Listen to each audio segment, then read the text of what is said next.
қауым, микробиология кафедрасына қош келдіңіздер. Бүгін сіздердің назарларыңызға мен грамм-оң патогенді және шартты патогенді коктар, стафилококктар және стрептококктарға тоқталып кеткім келеді. Стафилококктар мен стрептококктар шарт тәрізді бактерияларға жатады. Олар қоршаған ортада кеңінен таралған, адам денесінің қалыпты микрофлора құрамында жиі кездесетін, басым көпшілігі сапрофиттер, бірақ арасында патогенді және шартты патогенді түрлері кездесетін бактериялар тобына жатады. Стафилококктар стафилококкус туыстастығына жатады. Грамм-оң факультативті анаэробты коктар. Ішінде жиі ауру кездесетін 3 түріне тоқталып кетеміз. Бұл стафилококкус ауреус, яғни алтынша стафилококк, эпидермикус және сапрофитикус түрлері жиі кездеседі. Стафилококктардың морфологиясы мен тинктариалдық қасиетіне тоқтала кетейік. Мен қазір 2 стафилококктың морфологиясына және тинктариалдық қасиетіне тоқтағым келіп отыр. Біреуі алтынша стафилококк, екінші сапрофиттік стафилококктың морфологиясына және тинктариалдық қасиетіне тоқтағым келіп отыр. Стафилококкус ауреус алтынша стафилококкқа келетін болсақ, бұлардың морфологиясы шар тәрізді, домалақ болып кездеседі. Тинктариалдық қасиеті грамм-оң, жағындыда күлгін түске боялып, жағындыда жүзім шоғыры тәрізді орналасады. Капсула кей жағдайда микрокапсула құрайды, талшығы спорасы болмайды. Стафилококкус сапрофитикусқа кеп тоқталатын болсақ, олардың пішіні кок тәрізді домалақ болып келеді. Тинктариалдық қасиеті грамм-оң, жағындыда күлгін түске боялып, жағындыда шашыраған жүзім шоғыры сияқты орналасады. Капсула, талшығы, спорасы болмайды. Стафилококктардың дақылдық қасиетіне келейік. Стафилококкты дақылдандыру үшін бізге қандай жағдайлар қажет? Стафилококк өте тұзды жақсы көреді. Олар факультативті анаэробтарға жатады. Олардың өсу үшін оттегі міндетті түрде болуы қажет. Өсу температурасы 37 градусы, pH 7,2-7,5. Қоректік ортаға жаңа айтып кеткендей, көбінесе тұз қосылады. Сондықтан сарыуызды тұзды агарда, тұзды сорпада өте жақсы өседі. Сарыуызды тұзды агарда беретін колониясына келетін болсақ, стафилококкус ауреус орташа мөлшерде сары жылтыр колония түзеді. Колонияның жан жағында тәж тәрізді бұлыңғырлану, лецитиназаны анықтауға болады. Қанды агарға келетін болсақ, мұны көріп тұрғандай, қанды агарда стафилококк гемолиз түзіп өседі. Міне сары сулы тұзды агарда жылтыр сары түсті колония береді. Колонияның жан жағында тұғыр болады дедік жаңа, лецитиназа, және қанды агарда гемолиз беріп өседі. Стафилококктардың антигендік қасиеттеріне келетін болсақ, бұл антигендік қасиеті барлық грамм-оң бактерияларына тән қасиет, олар күрделі болып келеді.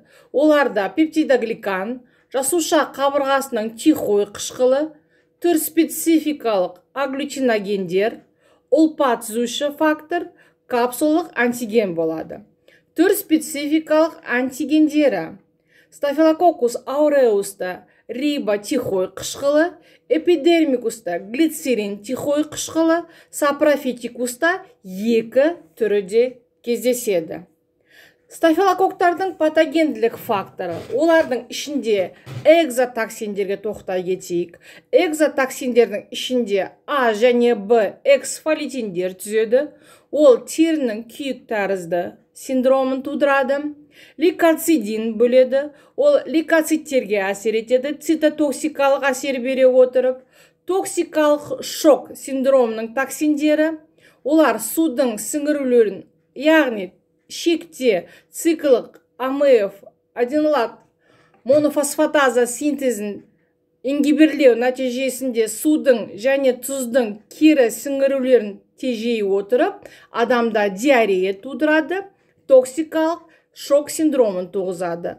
А және Б энтеротоксиндер ол тамақтан улану кезінде бөлінетін патогенділік фактор. Стафилококктың энтеротоксиндеріне келейік.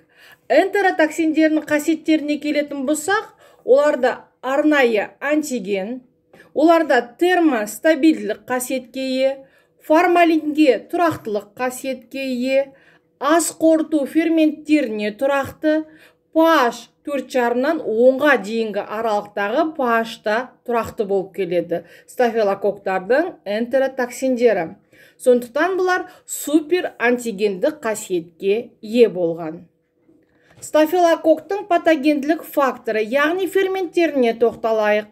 Бұларда патогенділік факторы ферменттер каталаза, плазма-коагулаза, фибринолизин, лецитиназа ферменттері бөлінеді. Стафилококк инфекциясының патогенезіне тоқталайық. Патогенезіне келетін болсақ, біз айтып кеттік. Стафилококктар көбінесе адамның ағзасындағы шартты патогенді микрофлора ретінде кездеседі. Сондықтан олардың біріншілік ошақтары адам ағзасында өзінде жоғарғы тыныс алулар жолдарында кездесуі мүмкін. Сондықтан екі түрлі жолмен таралады. Бірінші лимфогендік жолмен таралады, екінші гематогендік жолмен таралады. Генерализация лимфогенді жолмен лимфоаденит туғызады, аралық қуыстарда, гаймор қуысында, бадамша бездерінде кездесуі мүмкін. Гематогендік жолмен таралғанда бактеремия, септицемия, септикопиемия, токсикомия туғады. Септикомия туылған уақытта жүрек қапшығы эндокард қабынуымен эндокардит туғызады. Септикопиемия кезінде остеомиелит сүйектің қабынуын тудырады. Токсемия кезінде бауыр және көк бауырдың дистрофиясын тудырады. Мына суретте біз стафилококктың терідегі іріңді қабыну ауруларын көруімізге болады. Мастоидит сүйектің қабынуы, терінің эксфолитин салдарынан күйік сияқты қабынуын көруімізге болады. Стафилококк диагностикасына келетін болсақ, диагностикасында зерттеу материалы стафилококктың инфекция ошағының кездесу ошағына байланысты алынады зерттеу материалы. Стафилококқа диагноз қою үшін бактериологиялық, серологиялық, молекула-генетикалық зерттеулерді жүргізуімізге болады. Бактериологиялық әдісте грамм әдісімен бояп, олардың морфологиялық және тинктариалдық қасиетін анықтауымызға болады. Қоректік ортаға, яғни сарыуызды, тұзды және қанды агарды дақылдандырып, олардың дақылдық қасиетін, таза дақыл бөліп алып ферментативтік қасиетін, антибиотиктерге тұрақтылығын, патогенділік факторларын анықтауымызға болады. Серодиагностикасы кезінде науқастың қан сарысуында стафилококкқа қарсы түзілген антиденелерді немесе стафилококк антигенін анықтауымызға болады. Стафилококк кезіндегі иммунитет гуморалдық факторлар, антиденелер, антиферменттік, антимикробтық, антитоксикалық болып бөлінеді. Антимикробтың өзі антипротеиндік, антикапсулалық, антипептидогликандық болып бөлінеді. Бұл қасиеттері фагоцитоздың ыдырауын тудырады. Емдеуіне келетін болсақ, стафилококктың емі негізінен антибиотиктер, антибактериалдық препараттарды қолдануымен жүзеге асырылады. Ол үшін міндетті түрде таза дақыл бөліп алып, антибиотиктерге сезімталдықты анықтап алған дұрыс болады.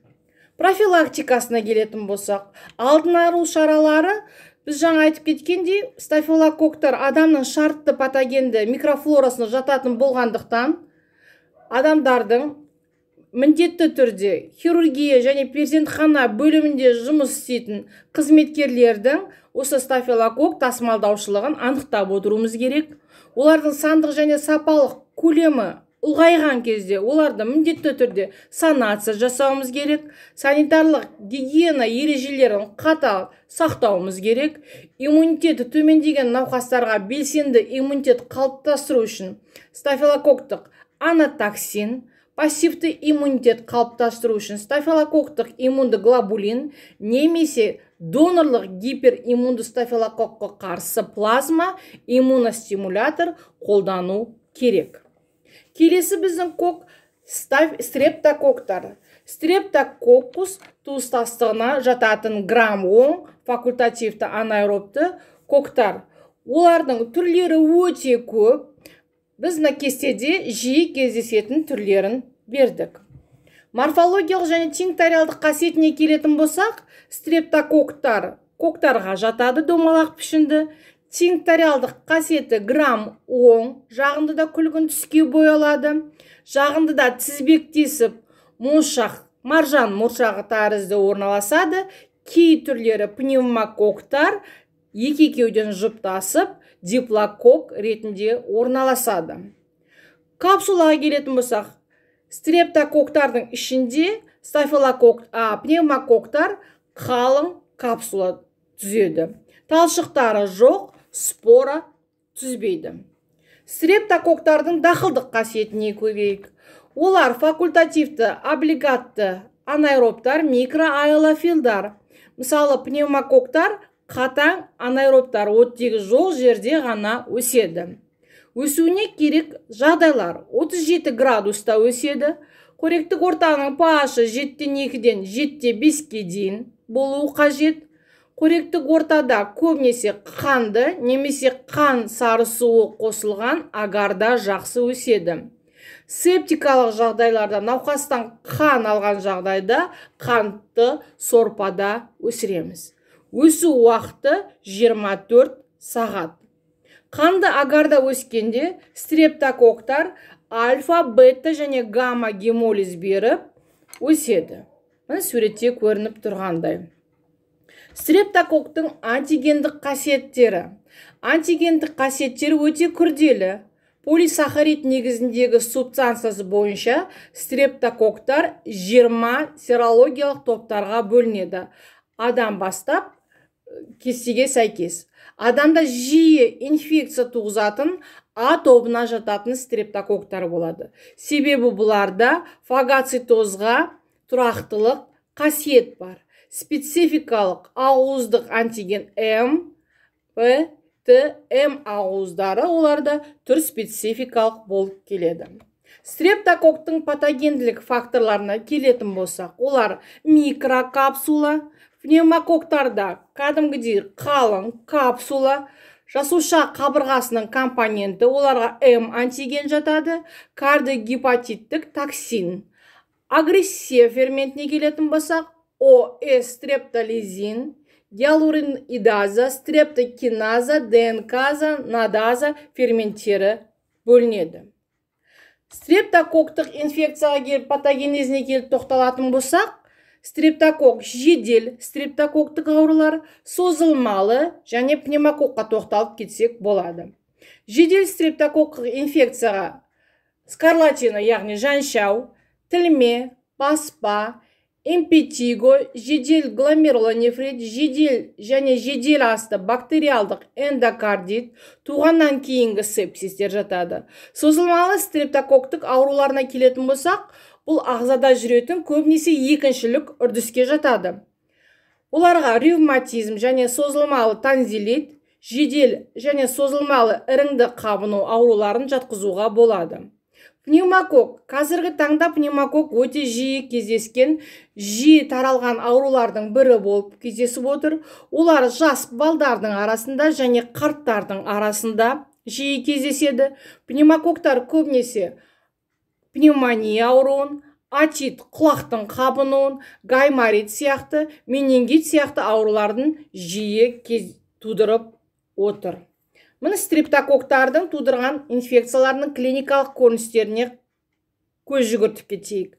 Бірінші, баспа, бадамша бездерінің қабынуы, ревматизм, буынның қабынуы, тілме ауруы, тілме терінің қабынуы болып кездеседі. Бұл да көбінесе екіншілік үрдіске жатады.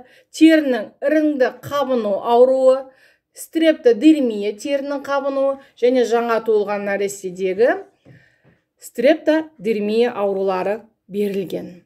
Стрептококктың лабораториялық диагностикасына келетін болсақ, стрептококктың лабораториялық диагностикасы бұл жерде біз бактериологиялық зерттеу, серологиялық зерттеу, молекулалық генетикалық зерттеу әдістерін қолдана аламыз. Зерттеу үшін науқастың клиникалық формасына байланысты зерттеу материалы алынады. Қабыну ошағы қай жерде болса сол жерден.